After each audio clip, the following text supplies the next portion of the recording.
कोई खाने के लिए ना पीने के लिए, बिल्कुल भूख प्यास बर्दाश्त करता है। फिर गरीब आदमी का कदर आती है गरीब आदमी की कि ये कैसे भूख और प्यास बर्दाश्त करता होगा।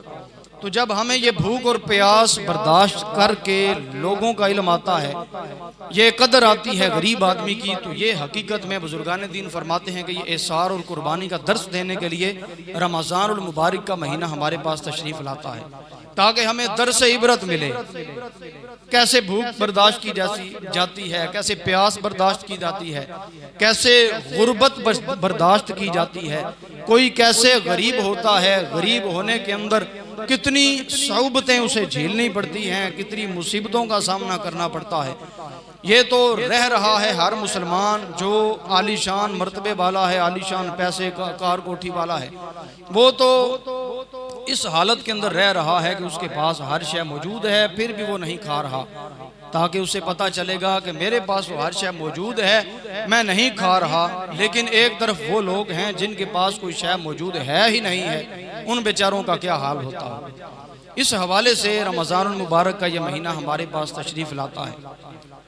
मेरे करीम आका सल्लल्लाहु अलैहि वसल्लम ने फिर उस आदमी की फजीलत बयान फरमाई कि जो किसी की हाजत पूरी करने के लिए चलता है, किसी की हाजत पूरी करता है, किसी की तकलीफ दूर करता है, किसी की परेशानी को दूर करता है। मेरे नबी अकरम सल्लल्लाहु अलैहि वसल्लम ने उस बंदा खुदा की फजीलत क्या बयान फरमाई। मेरे आका करीम सल्लल्लाहु अलैहि वसल्लम फरमाते हैं कि जो शख्स किसी मेरे उम्मती की हाजत को पूरा करने के लिए, उसकी परेशानी को दूर करने के लिए जब वो घर से चलता है, इस नीयत से चलता है कि मेरा वो उम्मती खुश हो जाए, उसकी रिजा मिल जाए, वो खुश हो जाए, जब उसकी खुशी के खातिर वो आदमी मेरा उम्मती चलता है, तो फिर मेरा अल्लाह तबारक व तआला उसकी मर्जी के साथ मोहम्मद मुस्तफ़ा भी उससे राजी हो जाते हैं।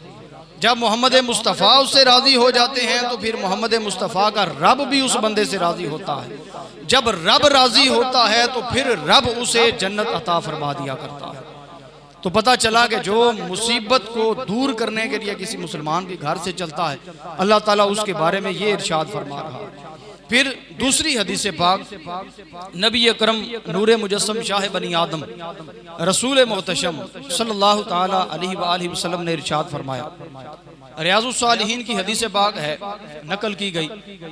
मेरे आका सल्लल्लाहु अलैहि वसल्लम ने फरमाया कि जो बंदा खुदा किसी बंदे की मुश्किल को दूर करता है, अल्लाह ताला क़यामत वाले दिन उसकी मुश्किलों में से एक मुश्किल को दूर फरमा देगा। इतनी प्यारी हदीस मुबारका, लेकिन यार हम सोचें कि हम कितनी मुसीबतें किसी की दूर करते हैं। हम तो मुसीबतें परेशानियां डालने वाले आजकल बने हुए हैं। किसी को देखो को वो किसी के पीछे पड़ा है, कोई किसी के पीछे पड़ा है, कोई खुशहाल है उसे खुशहाल देखा नहीं जा रहा, हसद बार बार की जाती है, बार बार उसके रास्ते के अंदर रोड़े अटकाए जाते हैं, परेशानियां डालने की कोशिश की जाती है। तो ऐ मेरे प्यारे इस्लामी भाई, देखिए जो बंदा खुदा परेशानी दूर करता है, अल्लाह ताला या उसके रसूल क्या फरमाते हैं कि उसने जिसने परेशानी दूर की उसने मोहम्मद को खुश किया, जिसने मोहम्मद को खुश किया उसने रब को खुश किया, जिसने रब को खुश किया रब उसे जन्नत अता फरमाएगा। तो याद रखिए जो बंदा खुदा किसी मुसलमान के लिए परेशानी खड़ी करता है तो वो अल्लाह ताला के नबी को नाराज करता है। जब नबी को नाराज करता है वो हकीकत में अल्लाह को नाराज करता है। तो जो अल्लाह को नाराज करता है तो अल्लाह ताला उसे जहन्नुम के अंदर डालेगा। इसके बरअक्स भी देखना चाहिए कि जब अल्लाह ताला ने ये, अल्लाह ताला के रसूल ने ये फरमाया कि खुशी के लिए ये है, तो फिर जो परेशानी देगा उसके लिए ये भी है। तीसरी हदीस पाक आपके सामने रखता हूँ, शोबुल ईमान की हदीस पाक। नबी अकरम नूरे मुजस्सम शाह बनी आदम रसूल मोहतशम सल्लल्लाहु ताला अलैहि वसल्लम ने फरमाया, जो मेरा उम्मती मेरे किसी उम्मती की परेशानी दूर करने के लिए घर से निकलता है, परेशानी दूर नहीं करता, परेशानी दूर करने के लिए निकलता है, अल्लाह ताला उसे गुनाहों से ऐसे पाक फरमा देता है जैसे कि माँ ने आज ही उसे पेट से जना। आगे आका करीम ने इरशाद फरमाया कि अगर उसने परेशानी दूर कर दी तो अल्लाह ताला ये उसे अता फरमाएगा, अगर उसने परेशानी दूर ना की, इसी हालत के अंदर वो दुनिया से चला गया, अल्लाह ताला उसे बिला हिसाबो किताब दिन क़यामत के जन्नत अता फरमा देगा। अल्लाह ताला कितनी अजीम हस्ती, कितने अजीम इनामात अता फरमा रहा है किसको? जो अपने किसी मुसलमान भाई की परेशानी को दूर करने के लिए चलता है। करे तो सही कोई यार। अल्लाह ताला बाज़ दफ़ा मेरे आका करीम की मजलिसें लगी थी तो किसी ने परेशानी दूर की, अल्लाह ताला ने कुरान के अंदर उनकी तारीफ फरमा दी थी। एक दफ़ा एक आदमी आया, एक शख्स आया, दूर से कहीं मुसाफिर था, आका करीम की बारगाह में अर्ज करता है, या रसूलल्लाह सल्लल्लाहु अलैहि वसल्लम, मैं दूर से आया हूँ, मुसाफिर हूँ, मेरे पास खाने के लिए कोई शय मौजूद नहीं है, करम फरमाएं, अगर आपके पास कोई शय मौजूद है तो मुझे अता फरमाएं। अब ये वो दर है जिससे कोई बंदा कभी कोई सवाली खाली नहीं गया। अब हाल क्या है? इख्तियारी भूख आका करीम इख्तियार फरमाते हैं। आपने अज़वाज मुतहरात से पूछा, एक एक करके सब अज़वाज मुतहरात से पूछा कोई खाने के लिए शय मौजूद है। हर अज़वाज मुतहरात से यही जवाब मिला, अल्लाह ताला बरकत अता फरमाए, मतलब कोई शय खाने के लिए मौजूद नहीं। अब मेरे आका करीम की महफिल सजी है, मजलिस से सहाबा किराम अलैहिम रिदवान सजी हुई है, सहाबा किराम हाजिर खिदमत। मेरे आका करीम सल्लल्लाहु अलैहि वसल्लम ने फरमाया, ऐ मेरे सहाबा, कोई ऐसा बंदा हो जो मेरे मेहमान को आज की रात अपना मेहमान ठहरा है।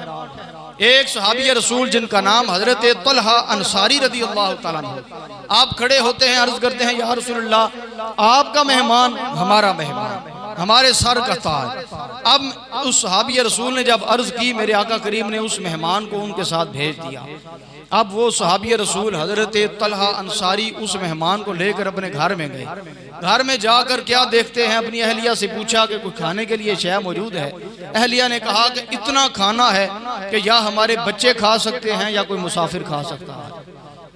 ये हाल सहाबा किराम की भूख का, गुर्बत का, मुफलिसी का, लेकिन इख्तियारी। अब क्या हुआ कि उस सहाबी रसूल ने, ये इश्क रसूल के जो ढंग हैं, ये तरीके हैं, ये सिखाए नहीं जाते, इश्क रसूल खुद सिखा दिया करता है। अब अपनी अहलिया को कहते हैं, बड़ी मशहूर हदीस पाक, अपनी अहलिया को कहा कि मैं रात का वक़्त है, इसके साथ खाने के लिए बैठूंगा, तेरा काम है तू चिराग को गुल कर दे। अब ये जो खाना है ये हम इस मेहमान को खिला देंगे, बच्चों को भूखा सुलाएंगे, खुद भी हम भूखे सो जाएंगे, एक्टिंग करेंगे पास बैठकर, जब ये खाएगा तू चिराग घुल कर देगी, अंधेरा छा जाएगा, मैं वैसे ही उस मेहमान के पास बैठकर अपना मुंह हिलाता रहूंगा। अब यूं ही हुआ, उस मेहमान के सामने खाना पेश किया गया, सहाबी रसूल पास बैठकर अपना मुंह हिलाते रहे। मेहमान ने समझा ये भी खा रहे हैं, घर वाले भी खा रहे हैं, मैं भी खा रहा हूँ। अब उसका पेट भरा, उसको सुला दिया। रात सारी इसी तरह भूख के अंदर गुजरी, बच्चे भी भूखे सुला दिए, बीवी भी भूखी सो गई, खुद सहाबी रसूल भी भूखे सो गए। जब सुबह का वक्त आया, फजर की नमाज के लिए जब मस्जिद नबवी शरीफ अला साहिबी सलाम के अंदर पहुंचे, जैसे ही पहुंचना था, मेरे मुस्तफ़ा करीम की बारगाह में हजरत जिब्रील अमीन मेरे रब की तरफ से वही लेकर हाजिर हुए। क्या? वयुसिरून अला अनफुसिहिम वलौ काना बिहिम खसासा।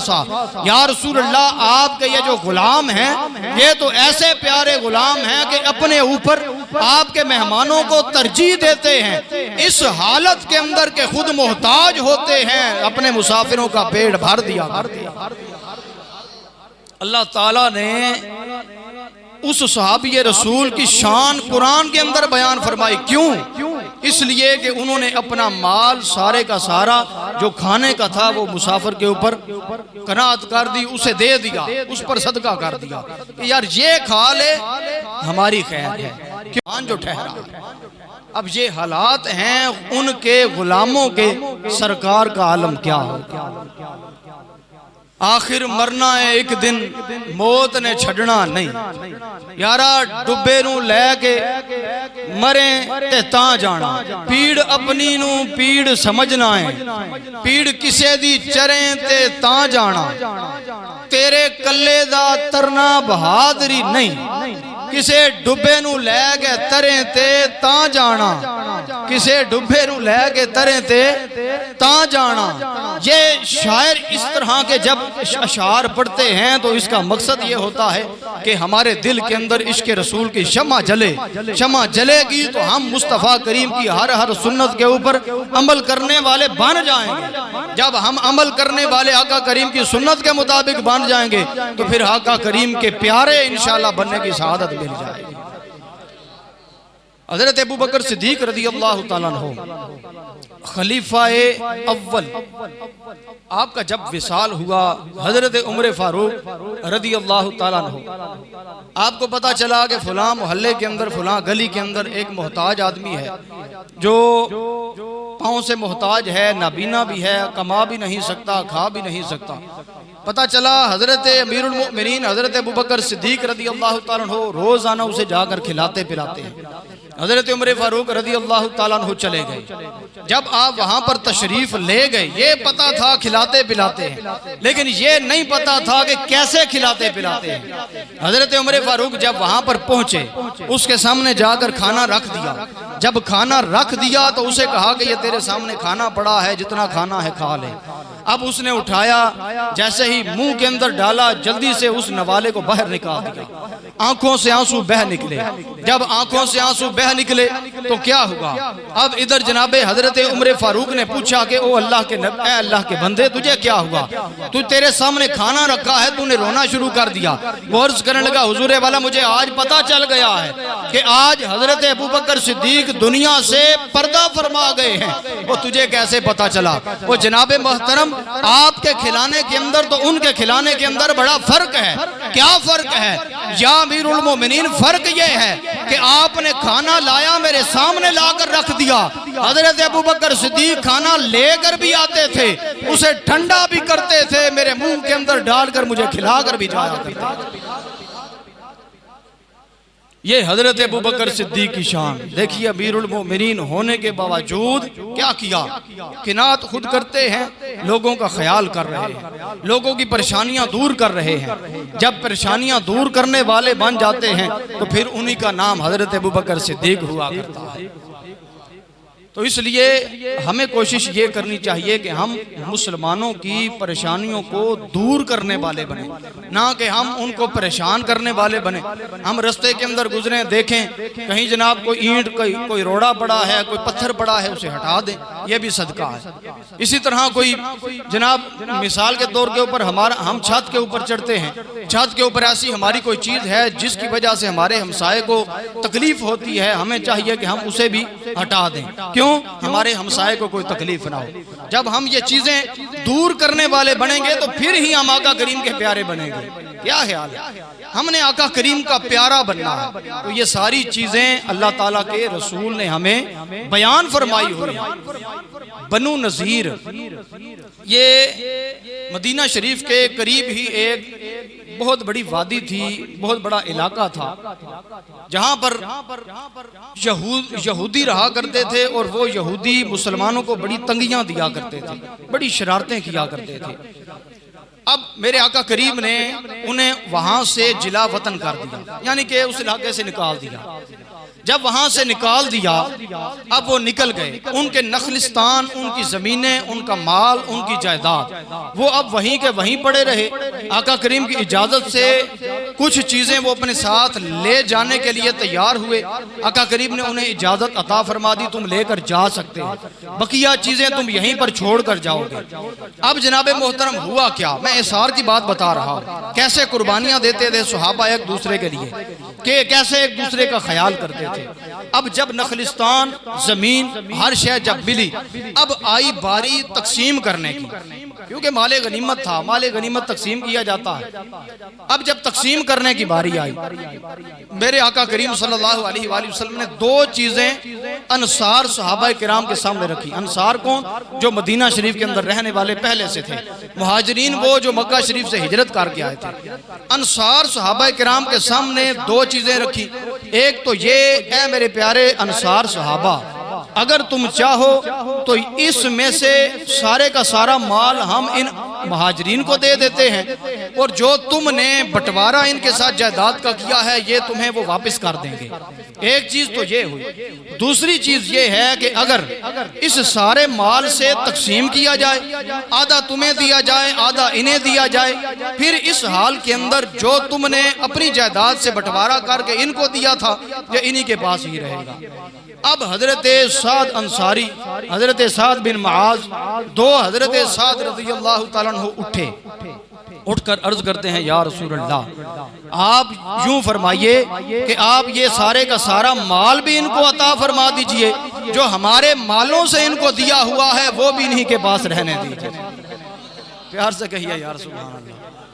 क्या यार जज्बा है एसार का कि वो फरमा रहे हैं जो हमारा माल लिया हुआ है वो भी इन्हीं के पास रहने दे, जो ये ले रहे हैं वो भी इन्हीं के पास रहने दे। अब यूं ही किया गया, लेकिन जो महाजरीन अंसार थे उन्होंने क्या किया, जब ये वाकया है 4 सने हिजरी का, लेकिन जब जैसे ही 3 सने हिजरी गुजरी यानी कि 7 सने हिजरी का वाकया हुआ, फतह खैबर हुआ, जब वो माल वहां से ढेरों के हिसाब से मिला, जितने भी मुहाजिरीन सहाबा किराम थे उन्होंने जो अंसार का माल लिया हुआ था वो सब का सब उन्हें वापस लौटा दिया। इसे कहते हैं जनाब हजरत मियां मोहम्मद बख्श रहमतुल्लाह ताला अलैह फरमाया, असलाना जने की करिए ते नस्लां ता कि नहीं भुल दे ते बेनस्ले नाले जने की करिए, ओए पुठियां चाला चले दे। यारो इन्हां लोगों ने एसार करने का जज्बा किसे मुसलमान फिरा दी, किसे बंदे दी ये परेशानियां दूर करने की सुन्नत किथों सीखी हुई है। इन्होंने मेरे मुस्तफा करीम को अमली तौर पर सीखी। मेरे मुस्तफा करीम जदों आप मेराज दी रात आप जदों मक्के दे अंदर वापस तशरीफ ले आए ने, इधर सुबह का वक्त होया, आप बाहर तशरीफ पे ले जाते ने, अचानक ही वेख्या एक बांदी है एक किसे दी लोंडी है, मक्के दियां गलियां दे अंदर रोंदी फिरदी है, कोने दे अंदर बह के पई रोंदी है। जदों कोने दे अंदर बह के रोंदी है, हजरत मेरे मुस्तफा करीम उस बांदी कोल तशरीफ ले गए ने ते जाके उन्होंने फरमाया, नहीं बांदीए नहीं लोंडीए तेनू की होया, तू क्यों पई रोंदी है? उन्हें आख्या जनाबे मोहतरम ऐ सोहनी शक्ल वालिया, ओ प्यारी सूरत वालिया, मैं अपने एक यहूदी आका दी बांदी हाँ, मैं ओदे कोलों कुछ दिन की इजाजत लैके अपने माँ बाप के घर गई सा, लेकिन मनु देर हो गई, दिन ज्यादा लग गए, मेरा आका बड़ा डाडा है बड़ा जालिम है, जदों मैं हुण ओदे कोल जावांगी ओ मनु मारेगा ते मेरे अंदर कोई सकत नहीं मार खावा। मेरे मुस्तफा करीम दी आंखां दे अंदर आंसू रवा, ओदी कठड़ी चुकी है सिरे उत्ते रखी है, उस यहूदी दे घर में उस बांदी दी सिफारिश लैके चले जांदे रे, ओदा जाके दरवाजा बजाया, ओ यहूदी बाहर आया, आके कहन लगा ओ मोहम्मद असी तेरा कलमा नहीं पढ़ना, तू फिर बार बार साडे दरवाजे ते क्यों आंदा है? मेरे आका करीम ने फरमाया, ओ मैं तेनू कलमा पढ़ान नहीं आया, ओए मैं ते सिर्फ तेरी इस बांदी थी सिफारिश करने वास्ते आया वहां कि इनू बीमार हो गई सी, जिस वजह थी अपने माँ पे ते घर नू देर लग गई है, ओए मेरी सिफारिश ये हक दे अंदर मंजूर कर ले, इसनू कुछ ना आकी। हुण यहूदी ने अगे होके पूछया, ओ मोहम्मद ओए मनु सच्ची सच्ची दसी किधरे अज अल्लाह दा दीदार करके नहीं आया? ओ किधरे अल्लाह दा दीदार करके ते नहीं आया? मेरे मुस्तफा करीम ने फरमाया, ओ यहूदिया तेनू किवें पता चलिया? उसने आख्या असां तौरात दे अंदर पढ़िया सी जड़े आखिरी नबी मुहम्मद होणगे ओ रात सारी अल्लाह दा दीदार करया करनगे, जदों सुबह दा वेला होवेगा ओ गरीबां दियां सिफारिशां जाके करया कर। इसे वास्ते आला हज़रत ने फरमाया सरवर कहूँ के मालिको मौला कहूँ तुझे बागे खलील का गुल ज़ेबा कहूँ तुझे ना तुसी भी आ चलो। देखिए इसार ये मेरे मुस्तफ़ा करीम ने यारो खुद सिखाया है। एतकाफ की भी आखिर में आपको फजीलत बयान कर देता हूँ। हज़रत सैयदना अब्बास चचा मेरे मुस्तफ़ा करीम के, मेरे मुस्तफ़ा करीम का विसाल हो चुका है। मस्जिद नबवी शरीफ के अंदर एतकाफ फरमा रहे हैं रमज़ान के आखिरी अशरे का। एक बंदा खुदा आया, अर्ज करता है या अम्मी रसूलुल्लाह, ए मुस्तफ़ा करीम के चचा, मेरी सिफारिश फलां बंदे को कर दीजिए, मैं बड़ी परेशानी के अंदर हूँ। हज़रत अब्बास एतकाफ तोड़ कर निकल पड़े। उसने कहा हुजूर आपको याद है कि आप एतकाफ के अंदर हैं? फरमाया बेशक मुझे याद है। गुंबद खजरा की तरफ अपना चेहरा अनवर किया, कब्र अनवर की तरफ चेहरा अनवर किया, आंसू बह निकले। वो फरमाया मुझे सही तरह याद है, अच्छी तरह याद है कि मैं किस लिए निकल रहा हूँ। हुजूर वाला क्यों निकल रहे हैं? वो फरमाया इस सोनी शक्ल वाले जो आज मिज़ार के अंदर हैं, इन्होंने फरमाया था कि जो बंदा खुदा किसी बंदे की मदद करने के लिए निकलेगा उसे अल्लाह ताला 10 एतकाफ से बढ़कर सवाब अता फरमाएगा। लेकिन ये देखिए सहाबा किराम के इश्क थे, कैसे वो प्यार करते थे मुसलमानों के साथ, कितना मोहब्बत फरमाते थे। अब मैं आता हूँ एतकाफ की तरफ। जो मेरे भाई एतकाफ का इरादा रखते हैं अल्लाह ताला उनको मजीद बरकतें अता फरमाए, जो नहीं रख रहे उनको मैं फ़ज़ाइल बयान करता हूँ। यारो मेरे मुस्तफ़ा करीम ने फरमाया जिस बंदे ने रमज़ान के आखिरी अशरे का एतकाफ फरमाया अल्लाह तबारक व तआला उसे 2 उम्रों का और 1 हज का सवाब अता फरमा देता है। दूसरी हदीस पाक आका करीम ने इरशाद फरमाया जो बंदा खुदा रमज़ान के आखिरी अशरे का सुन्नत एतकाफ फरमाता है अल्लाह ताला दिन क़यामत के जहन्नुम और उसके दरमियान 3 खंदकों को खोद देता है, यानी उसे दूर दूर दूर कर देता है जहन्नुम से। ये अल्लाह तबारक व तआला उस एतकाफ बैठने वाले को ये इनामात अता फरमाता है। तो मैं अर्ज़ करूँगा मेरे भाइयों कोशिश करें अल्लाह के घर के अंदर बैठना है, और कोशिश तो ये करें कि दावत इस्लामी के मदनी मरकज़ के अंदर जाकर बैठें कि हमने खुद अपनी गुनाहगार आंखों से देखा है, बल्कि हमारे साथ एक भाई पढ़ते भी रहे हैं, हमसे अगला दर्जा था, अगली क्लास थी।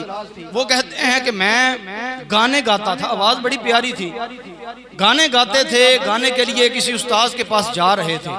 अचानक एक इस्लामी भाई मिले दावत इस्लामी के, उन्होंने कहा यार क्या ही अच्छा हो कि आज तू रमज़ान शरीफ का एतकाफ कर ले, वक़्त नज़दीक है, एतकाफ कर ले। उसने कहा यार मैं गाने के लिए जा रहा हूँ। उसने कहा यार अल्लाह की रज़ा के लिए बैठना है, एक दफ़ा दावत इस्लामी के मदनी मरकज़ के अंदर बैठ कर देख तो सही, इंशाल्लाह तेरे मज़े को भी मज़ा आ जाएगा। उसने बात मान ली और ऐसी मानी वो खुद कहता है, और आज वो दावत इस्लामी के जामियातुल मदीना के यानी प्रिंसिपल की हालत के अंदर, सिचुएशन के अंदर अल्हम्दुलिल्लाह ड्यूटी इंजाम दे रहे हैं।